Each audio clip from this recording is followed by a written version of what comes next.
আমি তোমাদের তিয়াশা দিদি। আগের ভিডিওটাতে আমি মাধ্যমিকের জীবনবিজ্ঞান পরীক্ষার আগের দিন বা পরীক্ষার দিন সকালবেলা কোন কোন গুরুত্বপূর্ণ টপিকগুলো তোমরা আরও একবার শেষ মুহূর্তের জন্য চোখ বুলিয়ে যাবে সেই নিয়ে আলোচনা করছিলাম। আগের ভিডিওটাতে আমি তোমাদের প্রথম অধ্যায়ের গুরুত্বপূর্ণ প্রশ্নের টপিকগুলো নিয়ে আলোচনা করেছিলাম। আজকে আমি পরের দুটো চ্যাপ্টার অর্থাৎ দ্বিতীয় এবং তৃতীয় অধ্যায়ের গুরুত্বপূর্ণ প্রশ্নগুলো নিয়ে এই ভিডিওতে আলোচনা করব। পরীক্ষা দিতে যাওয়ার আগে যখন হোক সময় করে এই 10-12 মিনিটের ভিডিওগুলো অবশ্যই তোমরা একবার দেখে যাবে। তোমাদের মাধ্যমিকের দ্বিতীয় চ্যাপ্টারটা যেটা রয়েছে তার নাম হচ্ছে জীবনের প্রবাহমানতা। আমি প্রশ্নকে ওইভাবে নাম্বারের ক্যাটাগরিতে আলাদা করে ভাগ করছি না। এমসিকিউ তো তোমরা যেভাবে পড়ছো, যা যা পড়েছো, টেস্ট পেপার প্র্যাকটিস করেছো, সেখান থেকেই এমসিকিউ তোমরা সাহায্য পাবে।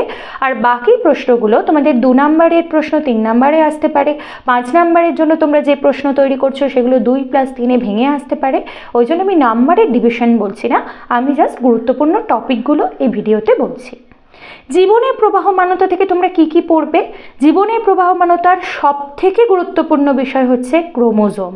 ক্রোমোজোম সংক্রান্ত সমস্ত কিছু এবারের পরীক্ষার জন্য ভীষণ গুরুত্বপূর্ণ। প্রথম যেটা হচ্ছে চিত্রসহ ক্রোমোজোমের গঠন বর্ণনা করো।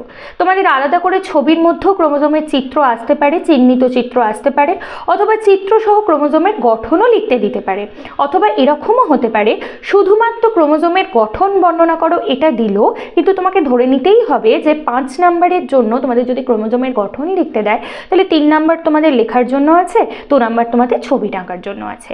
যারা ছবিটা আঁকবে না তারা কিন্তু এই 2 নাম্বারে পিছিয়ে যাবে। সুতরাং চিত্রসহ ক্রোমোজোমের গঠন সবাই পড়বে।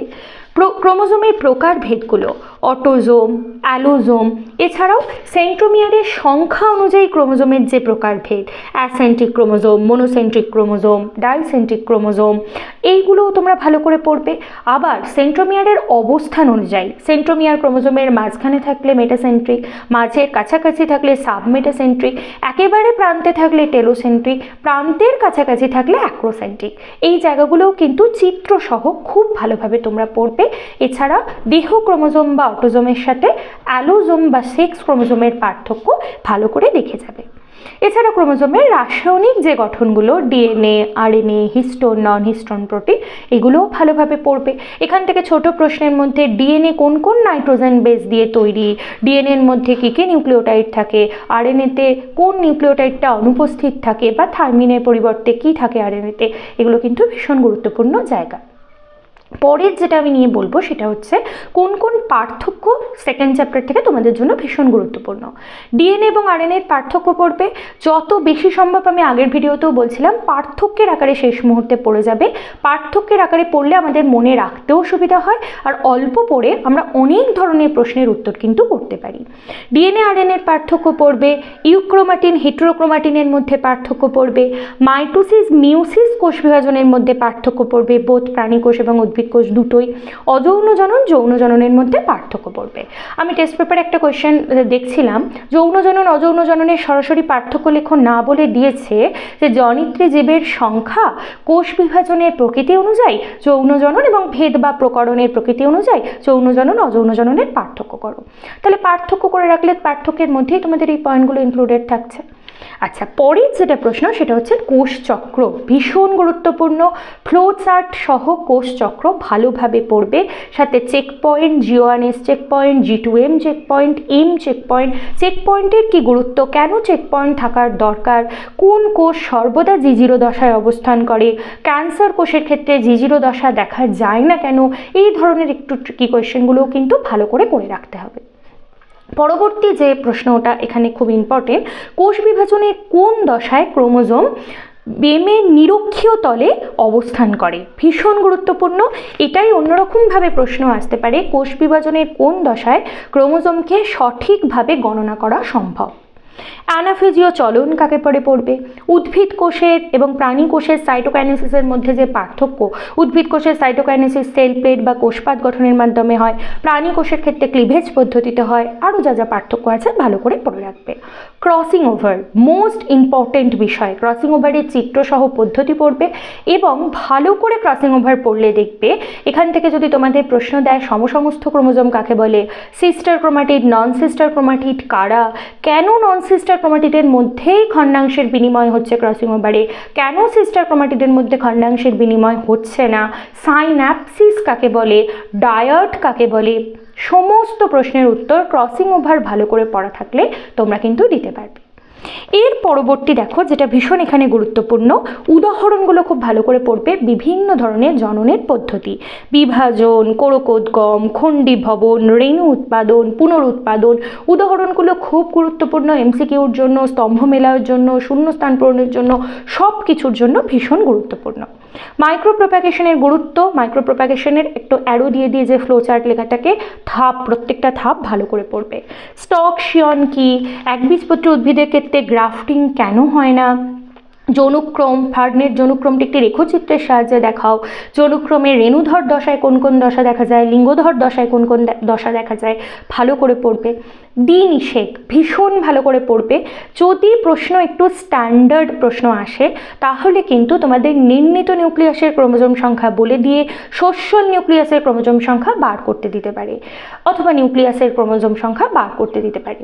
সবসময় মনে রাখবে সস্যল নিউক্লিয়াস ডিপ্লয়েড বা 3n হয়, নির্ণীত নিউক্লিয়াস 2n হয়, আর প্রত্যেকটা নিউক্লিয়াস কিন্তু হ্যাপ্লয়েড অর্থাৎ n সংখ্যক ক্রোমোজোম বিশিষ্ট। এবার তোমাদের যেটা বলে দেবে তার সাপেক্ষে তোমরা আরেকটা বের করে নিতে পারবে খুব সহজেই।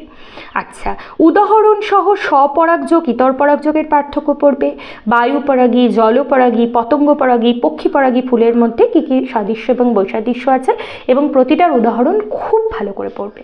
আর শেষে যেটা পড়বে মানব বিকাশের বিভিন্ন পর্যায়গুলি সম্পর্কে আলোচনা করো। এই ভিডিওটাতে আমি খুব বেশি বড় বা খুব অনেকগুলো ভিডিও বানাতে চাইছি না, যেহেতু তোমরা পরীক্ষার আগের মুহূর্তের প্রস্তুতির জন্য ভিডিওগুলো দেখবে। এই ভিডিওটা একটু হয়তো বড় হবে, কিন্তু বংশগতির যে চ্যাপ্টারটা তোমাদের আছে, 3rd চ্যাপ্টার, তার টপিকগুলো নিয়েও আমি তোমাদের এই ভিডিওর মধ্যে আলোচনা করে দিচ্ছি। প্রথম বংশগতি চ্যাপ্টারের ইম্পর্টেন্ট টপিক হচ্ছে সমস্ত সংজ্ঞাগুলো। কিসের কিসের সংজ্ঞা? মিউটেশন, অ্যালিল, জিন, লোকাস, একসংকর জনন, দ্বিসংকর জনন, সমসংকর, বিষমসংকর জীব, প্রকট ও প্রচ্ছন্ন বৈশিষ্ট্য, ফিনোটাইপ, জিনোটাইপ এবং অবশ্যই তাদের অনুপাত, ক্রিস ক্রস উত্তরাধিকার, হোল্যান্ড্রিক জিন, সব সংজ্ঞাগুলো খুব ভালো করে পড়বে। মোটর গাছের 7 জোড়া বিপরীতধর্মী বৈশিষ্ট্য, শুধু বিপরীতধর্মী বৈশিষ্ট্য পড়বে না, এই 7 জোড়া বিপরীতধর্মী বৈশিষ্ট্যের মধ্যে কোনগুলো প্রকট বৈশিষ্ট্য, কোনগুলো প্রচ্ছন্ন বৈশিষ্ট্য ভালোভাবে মাথায় রাখবে। চেকার বোর্ড যখন প্র্যাকটিস করবে, একসংকর জনন এবং দ্বিসংকর জননের চেকার বোর্ড, সেটা মোটর গাছ হতে পারে বা গিনিপিগ হতে পারে, কোনগুলো প্রকট, লম্বা প্রকট বৈশিষ্ট্য, বিটে প্রচ্ছন্ন বৈশিষ্ট্য, বীজের হলুদ রং প্রকট ক্যাপিটাল ওয়াই, স্মল ওয়াই সবুজ রং প্রচ্ছন্ন বৈশিষ্ট্য, গোলাকার বীজ ক্যাপিটাল আর প্রকট, কুঞ্চিত বীজ স্মল আর প্রচ্ছন্ন, ভালোভাবে মনে রাখবে। নানান রকমভাবে প্রশ্ন কিন্তু এখান থেকে আসতে পারে। চেকার বোর্ডের কথা তো তোমাদের বললামই, হিমোফিলিয়া পড়বে, বর্ণান্ধতা পড়বে, ডিউটেরোনোপিয়া, ট্রাইটেনোপিয়া, প্রোটোনোপিয়া কাকে বলে, কোনটা লাল বর্ণান্ধতা, কোনটা সবুজ, কোনটা নীল, এগুলো তো পড়তেই হবে।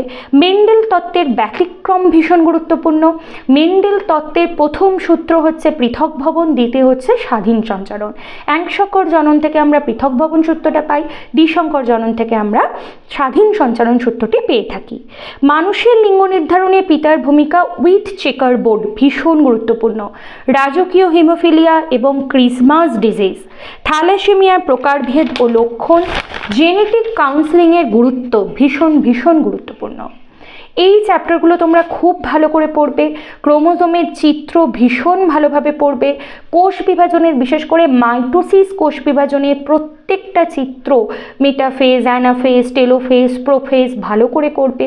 মাইটোসিসকে কেন সাদৃশ্য বিভাজন বলা হয়, মিওসিসকে কেন হ্রাস বিভাজন বলা হয়, ভীষণ ভালোভাবে পড়বে। কোনো টপিক নিয়ে কোনো সমস্যা থাকলে আমাকে অবশ্যই তোমরা কমেন্ট সেকশনে জানাবে, আমি তোমাদেরকে উত্তর দিয়ে দেবো। পরের ভিডিওতে আমরা শেষ দুটো চ্যাপ্টার অর্থাৎ অভিব্যক্তি, অভিযোজন এবং পরিবেশগত বিষয় নিয়ে আলোচনা করব।